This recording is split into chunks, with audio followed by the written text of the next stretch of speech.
Gino is back with us this holiday, Media Mondays, and this morning she's helping Gina Krogan connect with her brother. Gina sent us a picture to Lisa, and pretty much that's it. And Lisa, you want to take it over? Absolutely. Well, she sent me a little note that said, "This is my brother, and he died of unknown causes at 26." And that really touched my heart. I just felt so bad. So, for people that watch the segment, they know that what I feel, see, and hear could be anything from a pain to a validation about somebody or something that's here. But sometimes what I don't feel is just as important. And I think that's the first thing that I wrote you, because I wanted to make sure we had the right person via email. And one of the first things I didn't feel, excuse me, was anything that he assisted with his death. Example, I didn't feel suicide. I didn't feel homicide for sure.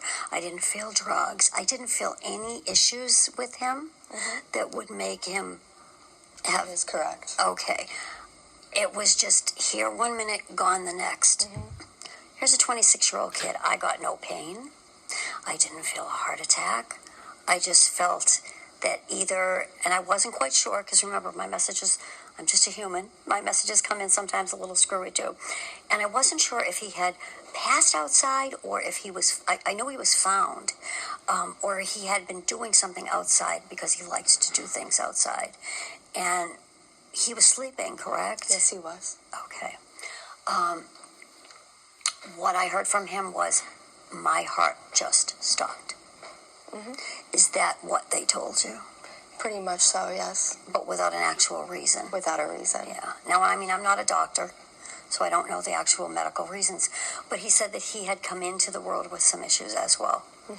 Some physical issues.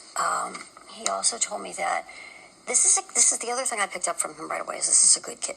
Yes. Good. And I want to call him a kid because I'm a lot older. He's a good, I wrote down, a good son, a good friend, a good brother, just a good person. Absolutely. He's very kind-hearted. Yeah, I put that down. He's got a big heart. He said that he was athletic, and I said, "How, are you a football hero?" No. He said, "No, more outdoor hiking." And the one thing I see him with, and I hope that you can really validate this, is a hacky sack. Yes. Just back in the 90s. constant. Yep. Kicking it.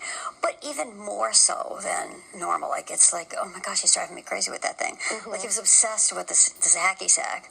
And he's telling me that helped him focus. Okay. It was fun, Yeah, but it also helped him to focus. He said that he did have some learning issues. Okay, that took him a little bit longer to learn than others. That is correct. Sometimes he got frustrated with himself. But, you know, he would have been just fine.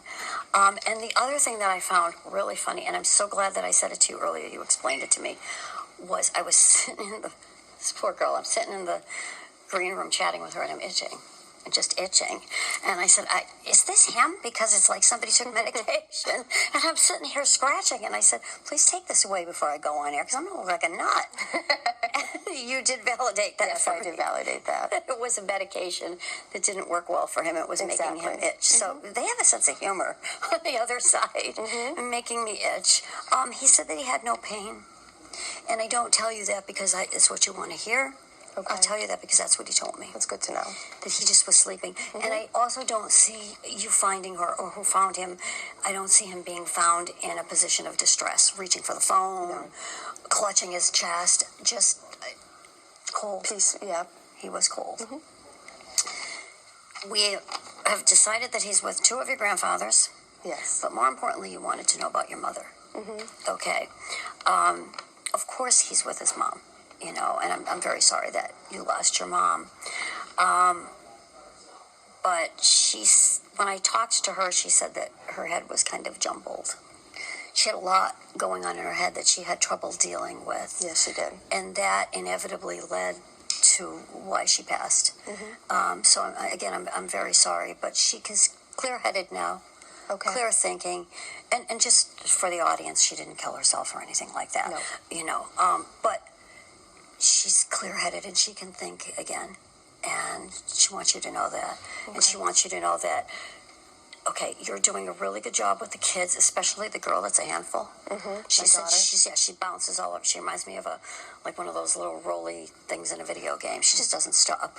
She says she's a handful, but in a good way. Yeah. And the two grandpas too. The two grandpas. The one with the Fonzie hair Yes. is the one with he's always talking. So he's sitting them down, chatting with them. Just kids listening to all sorts of stories. Yeah. Gina, we're running out of time. Is there any one last question that maybe you had for Lisa? Just to know that they're all okay.